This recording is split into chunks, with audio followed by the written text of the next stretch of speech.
So the countdown is over and we are on live.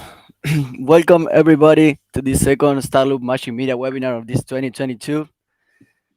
Um, you may remember in our first webinar hosted by our dear Micah Davis, we shared with you guys some good insights regarding on how you can take your NFT-based game to the moon. And now, in this occasion, I'm truly excited because we have a top-level guest with us to talk about how the NFT games development differs from the traditional ones. So please make some noise to welcome here the Pavel Bains, CEO of Bluzelle company. Hey, everybody. Hi, Thomas. Hello, hello, Pavel. How are you feeling today? All good? I'm feeling good. Glad to be here. Glad you guys organized this. It's going to be pretty exciting. Yeah, yeah. Happy to have you here. It's really will be a really nice one.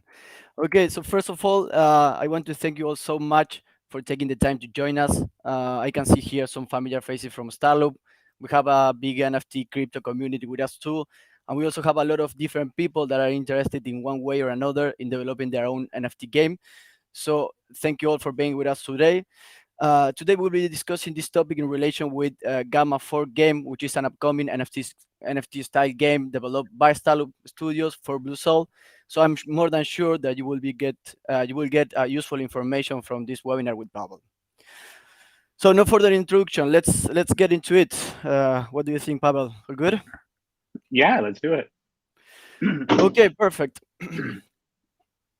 Let me check. Yep, now we're ready. Okay, so this will be the key points, the agenda for that we are going to be covering the next 50 minutes. So we are going to give you a little bit more details about Gamma 4 itself. We also talk about what is the genre of this game and why we choose that. We are going to talk about certain design choice that we made along the way. We are going to talk also a little bit about why we choose an NFT style game and what's the affection there. We're going to talk about what's going to be the strategy for the NFT collection, drops, and promotion. Then we are going to cover about how important is to build a strong community from the beginning for a successful NFT game and game development. And finally, we will have a short Q&A section. So whenever you have a question for Pavel or for myself, please drop them in the chat. At the end of this presentation, we will be covering all your questions, all your inquiries, and we can talk about that. So, Pavel, just to start, could you tell us a little bit more about Gamma 4 game? What's about? What is the genre, so on? Well, I think, I mean, we didn't realize. You want me to do a little bit of a background for everybody? So, to know where I came from and how I got into this? Yeah, perfect, perfect. Go ahead. Yeah. So, yeah, my name's Pavel, CEO and co founder of Bluzelle.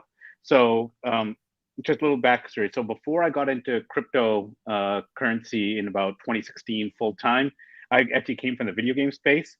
So, I used to work, mainly on operations and finance, and actually also did some M&A and business development. So, I worked with Disney Interactive.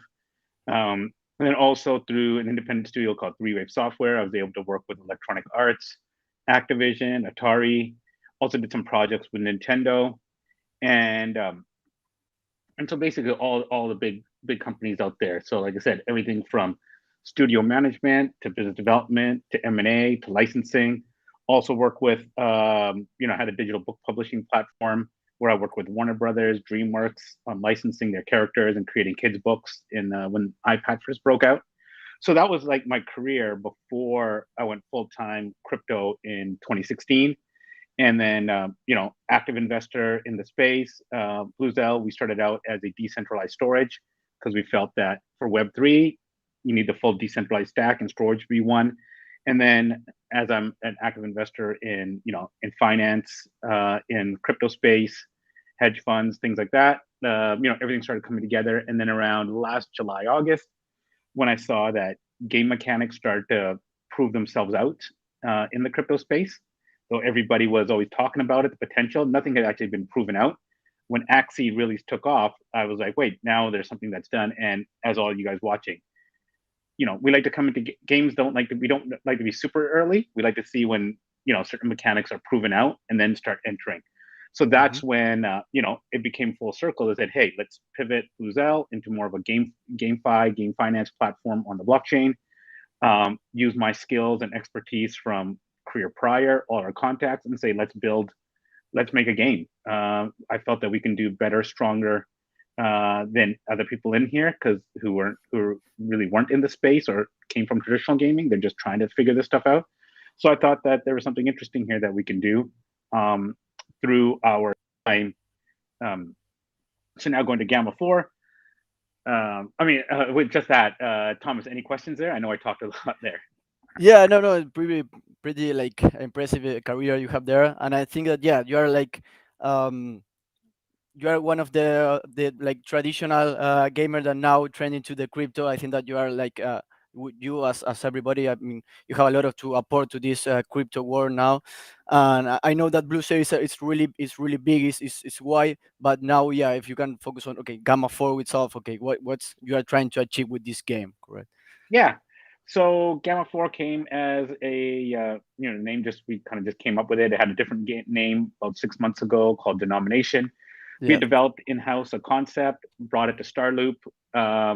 Met Thomas and the team, and said, "Hey, this is what we want to make." Found them as a good partner, and we decided that hey, we'll be co-publisher. We'll co-produce this game. I'll lead executive production, a lot of marketing ideas, some creative, and work with the Starloop team hand in hand.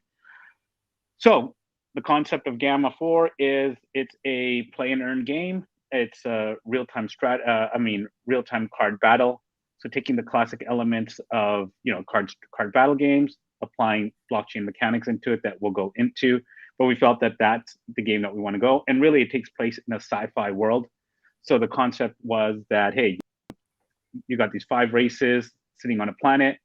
There's these characters or these physical particles called elementi that are like earth, fire, water, and these is what you bind to the characters. And by having those elementi, it powers you up to basically try to run the planet. That's a classic sci-fi story using classic game elements, but introducing the twist with NFTs, play and earn, and crypto mechanics.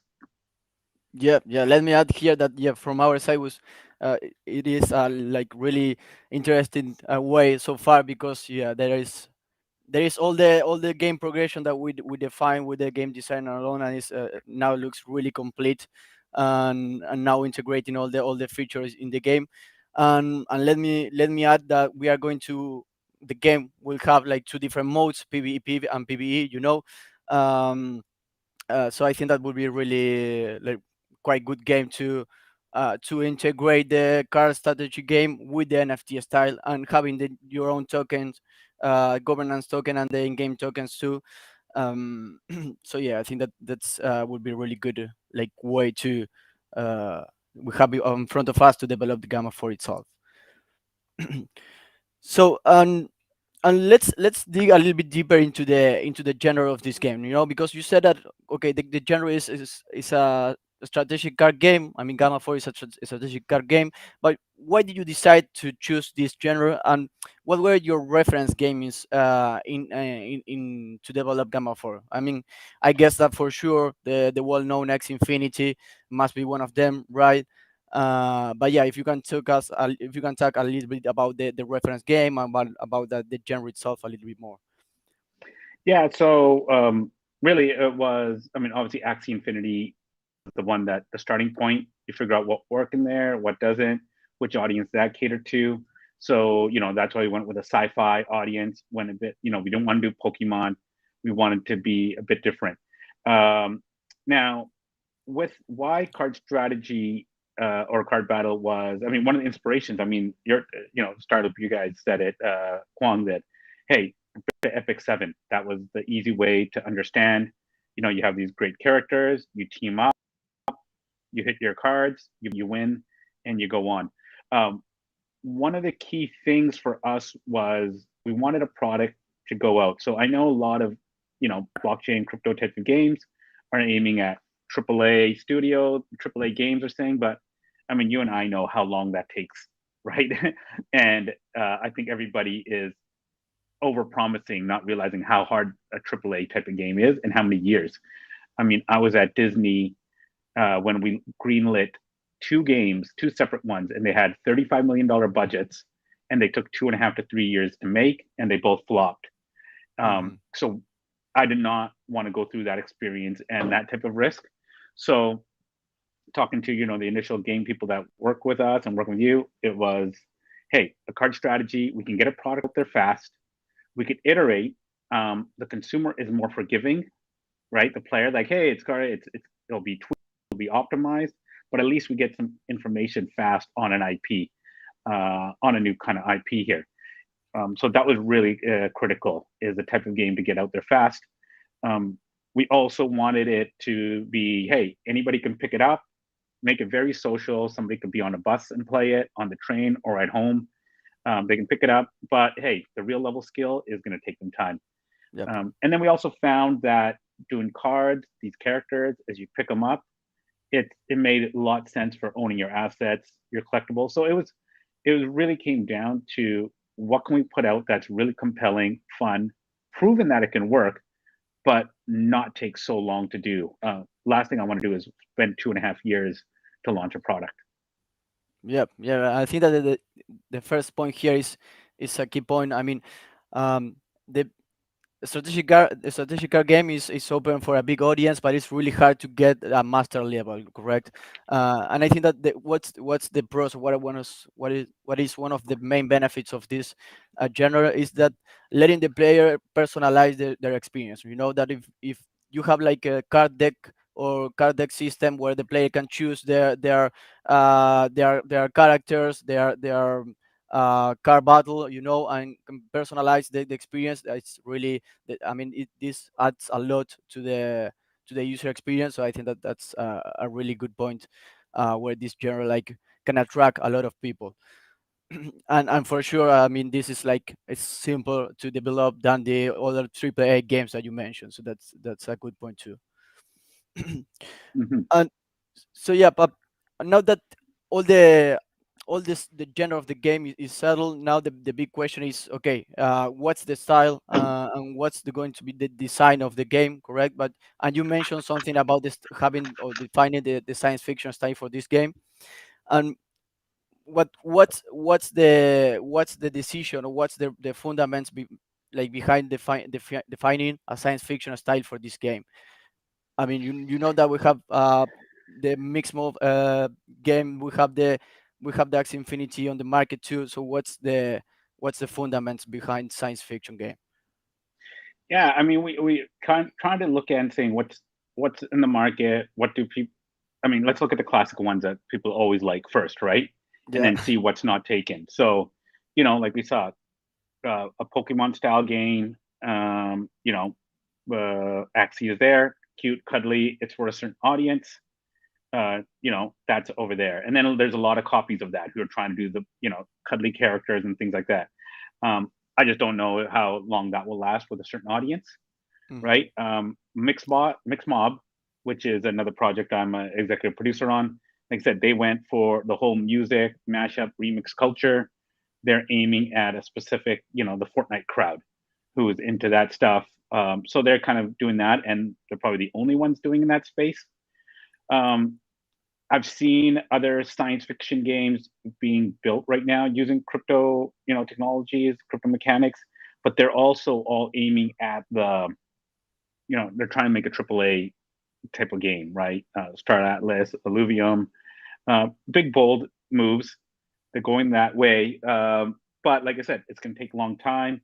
So when it came to what we said was that if we want to get something out fast, quick, and the games that you're competing with that are going at a relatively Axie's already out there. Like I said, Mixmob is dropping their game, their alpha in just over a week or two. So they're moving fast because they're aiming at that crowd. The one compelling where we thought that it was untapped was a science fiction big game that can go broad, that can be play and earn.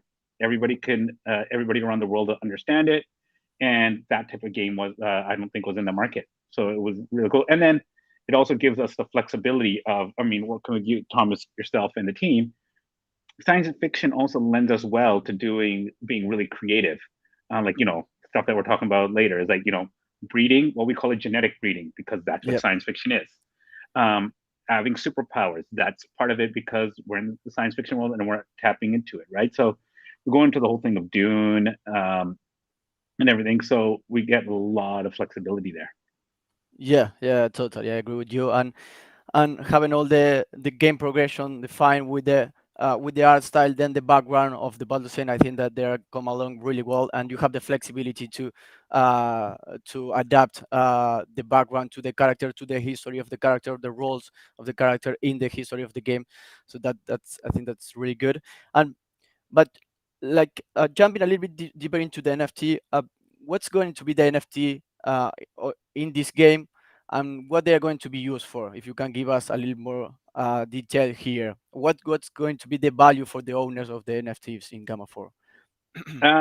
Well, so far what we've designed is two areas. Well, the main one is going to be um, the genetic breeding, right? The hey, you're taking the different races. I don't know if we show them later on, but you're taking these five different races.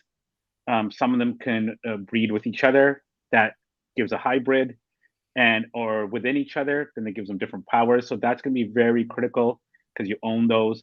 Then the other part is what we talked about, the four elementi, which is critical to what everybody's trying to tap into. You'll be able to own those. So what you're going to do is you can get these card packs. You also get the NFT, the elementi characters, the card packs with the characters themselves, like the five races we have. The humans, the alien Ataris, the cyborgs, well, I mean, sorry, the Marauders, the Goblins, And the and the mutants. Mutants. Hmm. Yeah. So there's going to be aspects of each of those that you could own, that either the card or the character or a power up. I mean, you could feel free to add more there, Thomas. I'm going to miss something. Yeah, yeah, yeah, totally, totally. No, well, but it's what you say. I mean, you have your own characters, you own the characters, you own the NFTs. That then this character allow you to play in Gamma 4. The character itself generate different cards that will be used in the game, correct? And then you have this element that, as you said, will be like this pet that uh keep with the or goes with the character and give you an extra card to play with the to play in the game. And yeah, so I think that the it's what is the value of the owners, that you have the character, you own the character, you can use it. This character allow you give you access to the game, and then you can breed them, you can clone them, the character with between different races, and get uh different hybrid character with some parts of the robot, some parts of the marauder, some parts of the goblin, some part of the human, the atari, etc. So I think that that adds a lot of value to the game, to the strategy, because you can have uh, a character with the power of the mutant, for example, with the wisdom of the human, and with the agility of the goblin, etc. Because you that's the main goal is to find the like the best character mixing between different of them, correct? So that's the main goal, but to get there you need to own your character to be able to breed them. Correct.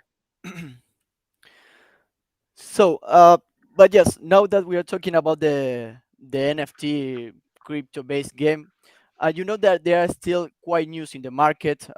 There's still some people that look at them as passing trend, something that won't catch on. I don't know how many projects will be there. I don't know, in a couple of years. So, what are your thoughts? What are your thoughts here? What do you decide on a game like NFT style game? Well, I mean, first, let's address the number of projects that'll be there. I mean, not many. I mean, we've all been in games for so many years. Yep. Games is content.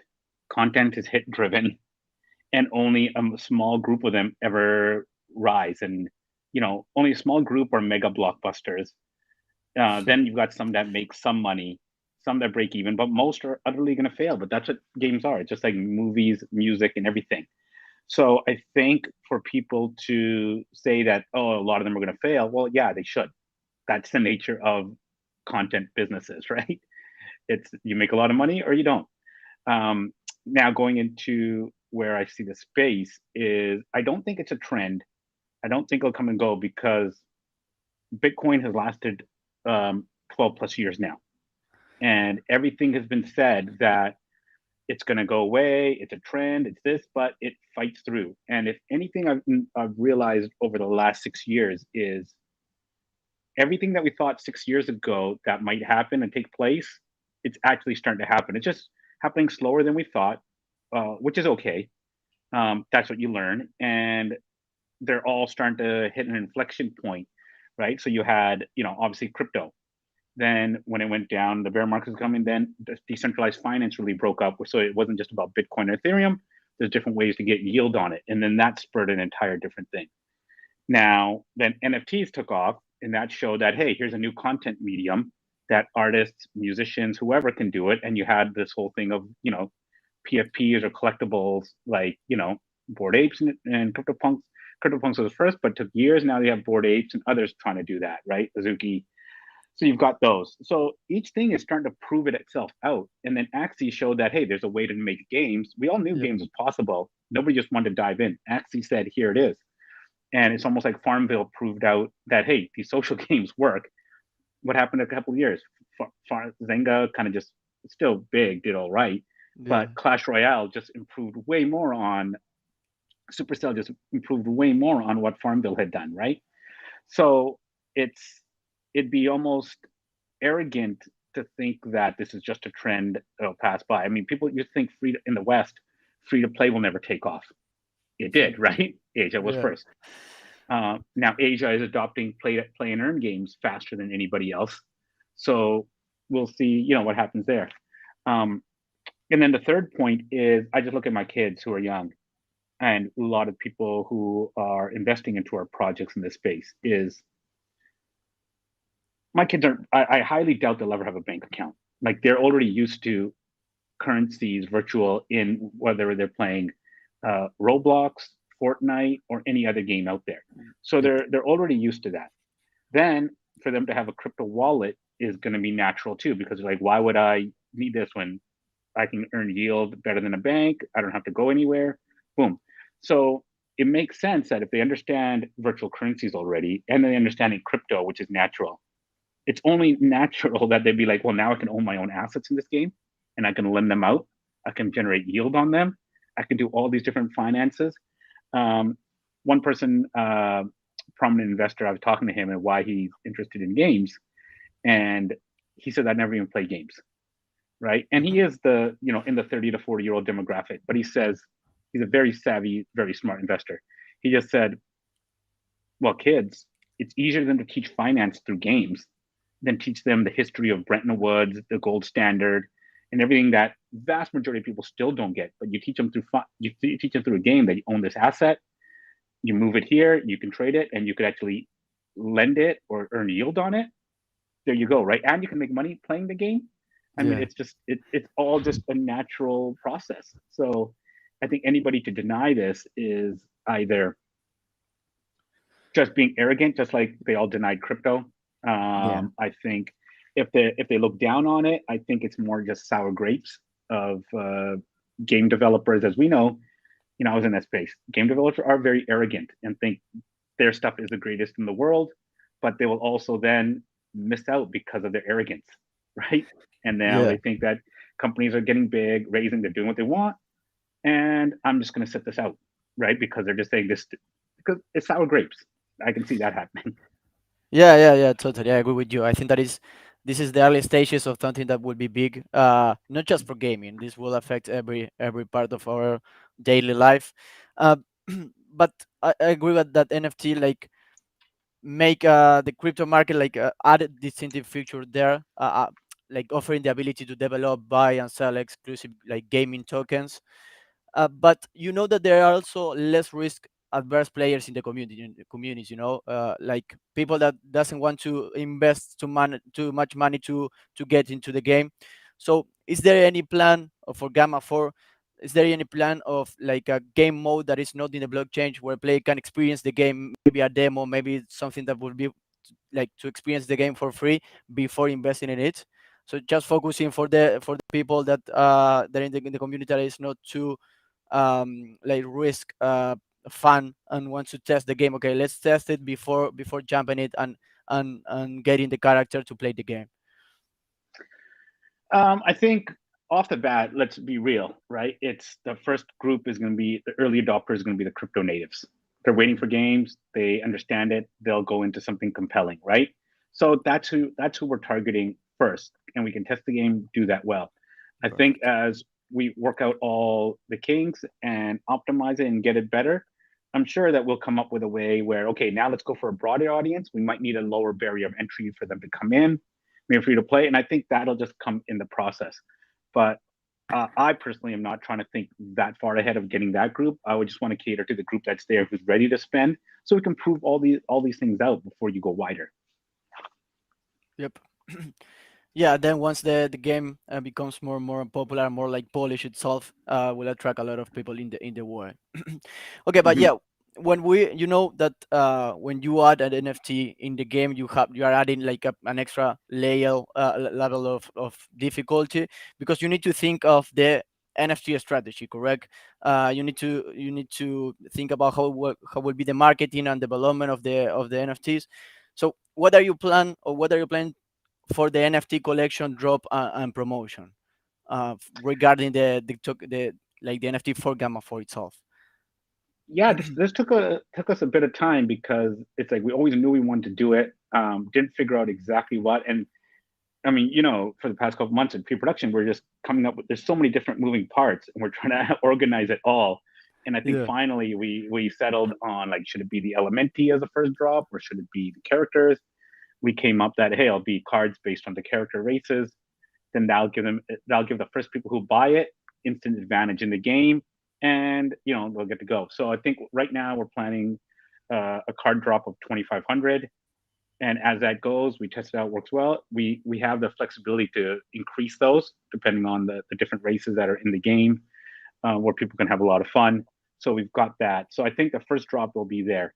I mean, one of the main things that we're doing it for is, obviously it's fun for the game. People own something, but I think the most important aspect is the third bullet point you put there. It's a really good way for us to build the community, awareness for the game. People understand what it's all about, and really kind of just, in a typical game strat, building a community for a new IP is always the hardest. Yep. If you look at somebody like, like I said, example of the other game, Mix Mob, they started from zero, right? Not too much hype or anything. Did their mask sale, went through it. I think collectively through their channels, they've got about 30 to 40,000 followers across different things. A really engaged community, who are waiting for this alpha drop. Where else could you do that, right? So early without even a game out there. And so Yeah. this is how we look at this is how I look at these. We're not an NFT collection set. We're not trying to be a board ape or anything. We're just really trying to build up the initial community who gets interested in they get the drop, they're interested in the story, they're waiting for each new thing to come out, and they're part of the journey. Yeah, yeah. Let me add this point from the production point of view, that we are focusing on pivoting from the play to earn to a play to own game. I mean, focusing less on financial incentive, but more on the features to get out the fun gameplay, as you said. I mean, we should aim to develop an environment where gamers are not solely players, but the real owners of the assets. Because just not talking just for Gamma for itself here, but the general NFT games now. When we think or when we say play to earn game, the word earn has a like connotation that the game is more a job than something for fun, right? So play. I think that play to own is the revolutionary act of owning the in-game assets. You are the owner of the in-game assets, and in this way, it becomes something like fun and social, and it's something that has value, and you can either use in different games, or you can sell it, you can trial it, but it's not that you are like putting the word earn that looks like more a job than a fun. We need to focus on the fun of the game, and the social environment, and that you are the owner of the in-game assets, and you can move it, you can use it in other place, and so on. So I think that that's where we need to focus. Yeah, the we need to pivot the focus from the play to earn to a play to own game. That's what we're trying to achieve here. And yeah, this is, you mentioned one like really important point is about building a community, because I think that this is one of the main points where the NFT games differ from the traditional ones. In the traditional games development, like the marketing campaign starts a few weeks before the game is released, and in the NFT games, it works the other way around. I mean, you need to build the community, as you say, you need to build the community from the start, and make them part of your development of the game, like sharing progress, sharing periodical advances, or asking for feedback. So to be sure that you are on the right path, and to be sure that you are making a good game. And I think that this is the main focus, the main difference between the traditional games with the NFT games. Now you are involved, you are getting the community from the beginning, you are involving them from the from the beginning, and you are making them part for the for the development of the game, like asking feedback, testing on the way, and defining but integrating them in the development of the game, correct? So how are you managing this? On what's your plan to get Gamma 4 community involved into this? I think that is a hard question. I mean, it's a difficult point, but what are your plan to, okay, let's gather, let's bring Gamma 4 community into the development of the game. Yeah, I mean, I don't want to give away too much of the tricks I have up my sleeve, but you touched on it. The main thing is that, hey, when you build a product like this, like I said, I've been in crypto for full time 6 years, and if anything, is that it's always the best projects are community driven. You have a very forgiving community that just wants to support projects, see that they're doing right. As long as you're transparent, you make some mistakes here and there, a lot of mistakes, but if you're transparent, open, people are forgiving and they want to do, and they just want to be part of that journey. Like I said, going back to traditional gaming, you know, what is it? Go into a silo. You can't talk about the game that you're working on. It's 2 years.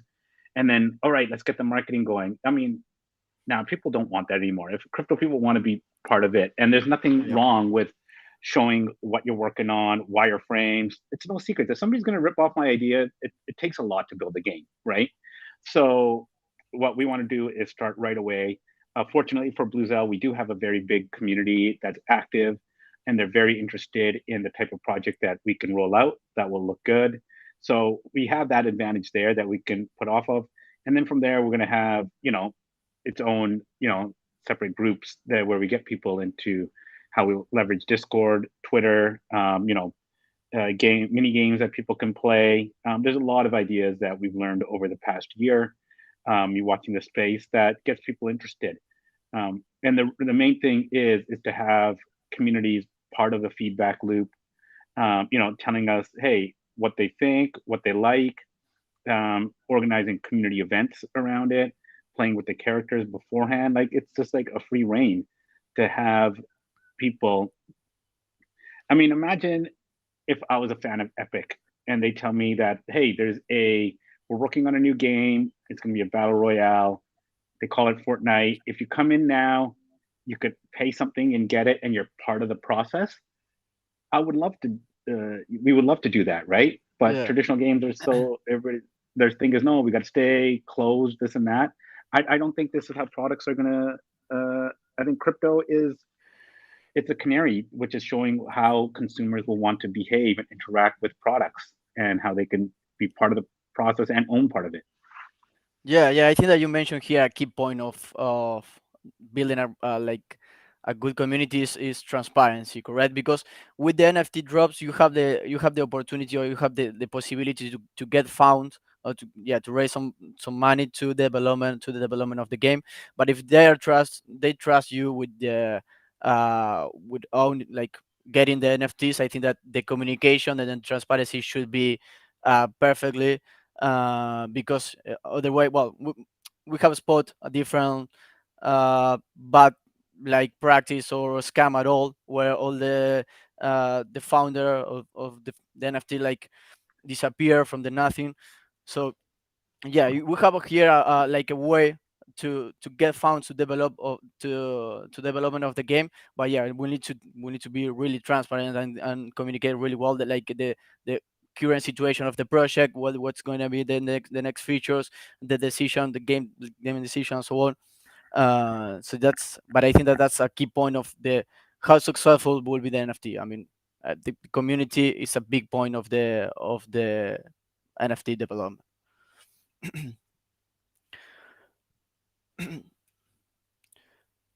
So yep, we have some more time to talk here, Pavel.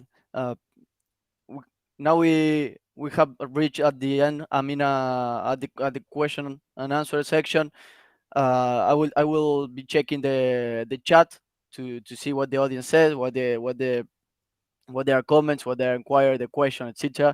And we have some more time to talk about some of the question of the audience. So let me check here.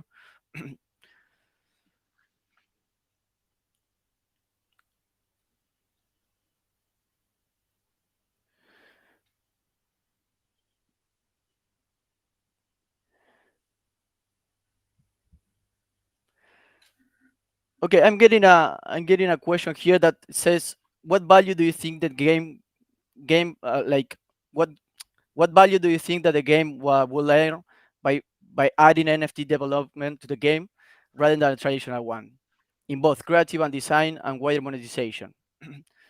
Okay, Um, oh, go ahead. yeah, yeah, let me take this one. I think that there's like four main points where the where op- why the game NFT like add value to the gaming.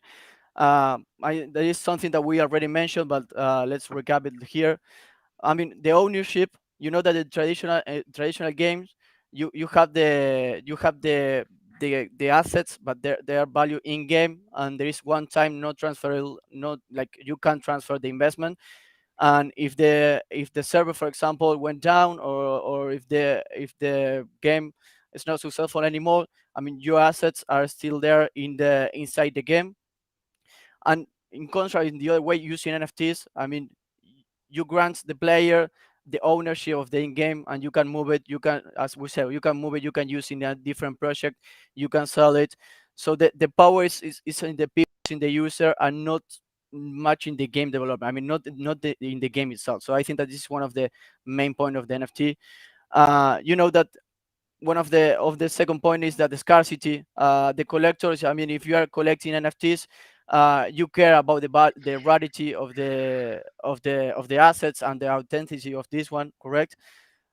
So having the NFT stored in a blockchain network, it gives you the like the proof of the way to show that this is the only assets, show you the authenticity, and show you the like the rarity of this game. So for collectors, this is really important too. Interoperability is something that we already discussed. I mean, there will be projects that are built in the Ethereum network, for example, and you can use the same vehicle, your vehicle, your armor, your gun, your costume. I mean, whatever your asset you might have, you can use in different projects that are run in the same network. So I think that this is a value point here. And yeah, and immutability is something that I already mentioned. That is, uh, this not depend on the game itself, but it depends on the assets, and you can use it, you can move it, etc. So I'd say that that's the main points. That's the four main points where the NFT add value to the traditional. I mean, in comparing with the traditional games. I don't know, Pavel, if you have something to mention here. No, I think you covered it. Okay, so let me go again to the all the. We have a lot of questions regarding the Gamma 4 itself. Will this be a multiplayer game? The people is excited. Is the game playable yet? Can you have a demo? I can see some excitement in the chat. Yeah, yeah. I might add here that in fact will be a multiplayer game. We'll have two modes, as we said at the beginning. We'll have PvE campaign mode, and then PvP as well. The demo is not here yet. We are in the progress. I'm sure that Pavel we will give him updates in the social medias, but we are developing it.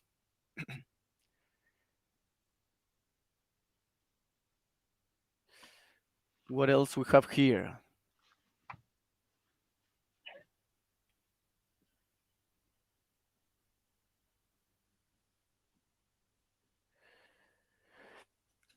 Here I have a I think there is interesting question is, Do you see a way for smaller and indie developers to get into this world of NFTs and blockchain game, or it's just exclusively for big studios, for big publishers? I mean, no, I think it's this is it's for everybody. If anything, smaller mid-sized studios should go faster because the bigger publishers aren't going to do it, right?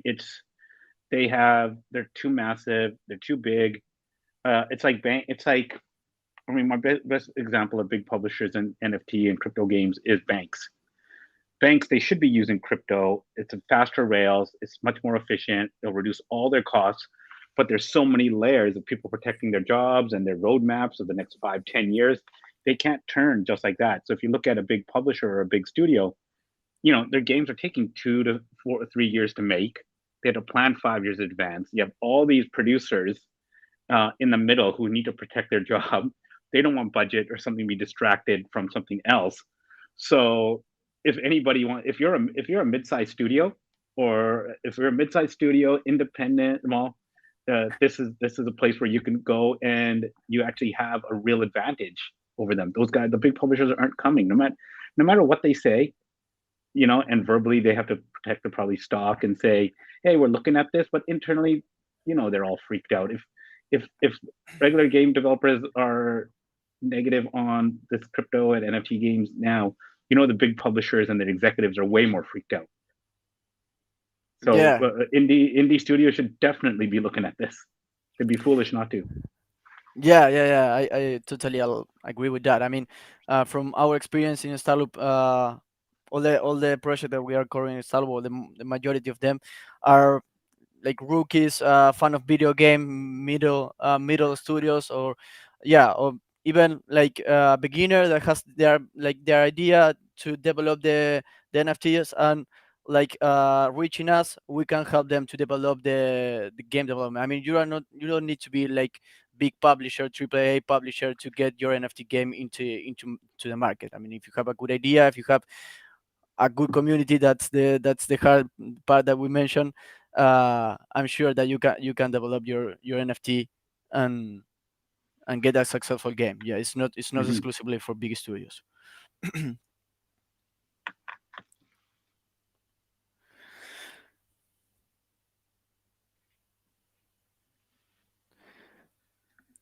Here someone is asking about the future of the blockchain gaming industry and how it can be like more accessible for everyone, not just for early adopter, as we are talking now.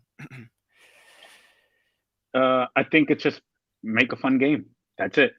It's just like regular games, right? How do you make it accessible and get wider adoption? If it's not fun, it's not going to go nowhere, right?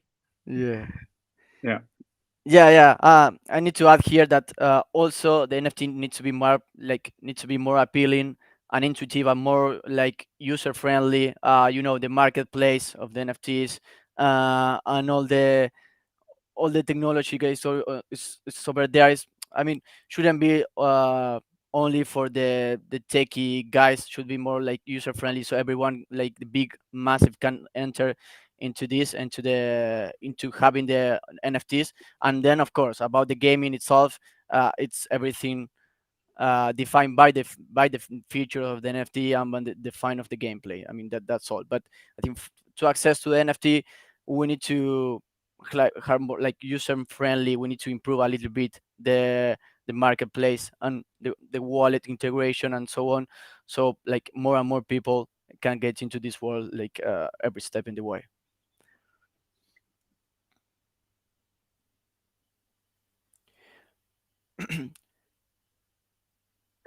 Okay, let me see.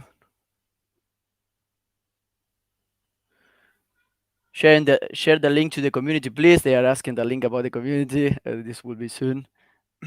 And Paul, what do you think? Like personal opinion, what do you think about the people that use the NFT as mainly as speculative assets? I mean, not for the value the assets has in game, but just waiting that this price go up and then sell it again, because that NFT can be used for that too, right? Um, I mean, the gold industry, oil industry were all based off speculation. Didn't mean that it didn't have any value in the long run, right? So there's always going to be speculators in new things, especially crypto. But I mean, hey, it's just part of the process. So a fun game that's good will attract the speculators. Will move on to the next thing. So, like I said, for me, it's just part of the journey.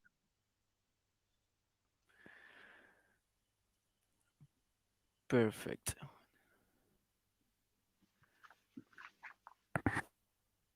I'm reaching all the question in the chat. Thank you guys for being so involved in this webinar.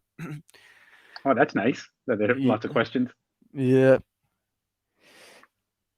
I can see here, Thomas. I understand the game will have uncaped breeding. How do you plan on escaping the same trap that Axie and so many of clone experience leading to inflation and the valuation of NFTs? This is a good one. That Oh yeah, I mean it's a real good one. I'm not going to go into the specifics because it really goes into our token design. We've got some smart people actually working on it that developed it, whether it's from the Star Loop team or my team or people I know in the crypto space. So that's definitely one of the things that always came up was, hey, what was a fall? What were the learnings from Axie, and how do we not suffer the same thing? So I can't reveal those. Those token design and token economics will come out later. Okay. Okay, Pavel, I think that we have covered good points. Now it's time to go back to work. I don't know if you want to add like a closing statement here, because I'm about to finish the webinar. I think we have been talking about, we share good insights regarding the Gamma 4 itself, but the NFT development in general. So first of all, thank you so much for being part of this webinar, and for taking the time to be here. Um, I will let you some minutes if you want to say like some closing words. Go ahead. Yeah, no, thanks for arranging. Thanks for putting this together. It's been good to work with you guys so far. Um, it's. I mean, if you want to keep on top of Gamma Four, like I said, I mean, I think you got everybody's emails. We can email when we open up the community channels in the next week or so. But I think the real thing here was just to encourage people in this industry who are looking at this space of why it's compelling, what are the things to look for, and give them reasons to somehow get involved, even if it's not building a game right away. Just keep on top of it, see things are going, and definitely figure out how to implement, if you're a studio, how to implement it into your new strategy, and be a pioneer really in this space. Yeah, yeah, that's true. Yeah, from our side, the goal was okay. We can show the like a real example of what we are developing here. You shouldn't. I mean, you don't need to be like a big publisher, big studio to have your own NFT game. So yeah, pushing everyone to learn more and more. And this is something new for everyone. So we are learning along the way. We learn a lot about tokenomics. We learn a lot about NFTs. We learn about a lot about in governance token, in game token, etc. So that's why we decided to start this webinar session, and I think that that's the goal. I'm sure that there is a lot of question, and we can be here talking the whole day long about NFT games or Gamma 4, but now the time to wrap this up has arrived, and we need to go back to work. So you can see here in the screen our Startup Home email. So please reach us if you have any inquiries, any doubt, any idea that you may have, because I'm sure that I we mean, can if help oh you. sorry, if you want, you can put on. If people want to reach me, also just have some direct questions. I'm always open to discuss and give tidbits. They can email me, Pavel, Pavel at bluzelle.com. That's BLUZELLE.com. So Pavel at bluzelle.com. Like I said, more than happy to just chat with people. Perfect, perfect. Yeah, that's you can see both sides here, publisher and development. You can send any inquiries, ideas, or doubts for either Pavel or here in the Home Startup email, because I'm sure we can help you in some way to develop a great NFT game. So yeah, thank you all. Thank you, Pavel, to join us in the beginning. But thank you all for being with us this time, for sending the question. for participating. It has been like really good talking with you, Pavel. Um, I will let you get some rest because I know that will be really late in your place. Thank you. uh, yeah. And guys, just wanted to end this saying that you should stay tuned because our third webinar will be at the exact level of this one or even better. So we are going to give you more information in our social medias in the LinkedIn. So stay tuned because we are going to move forward with this webinar session so we can learn a lot from this NFT world. Thank you all and have a All right. good rest of the day. Bye Bye, bye. everybody.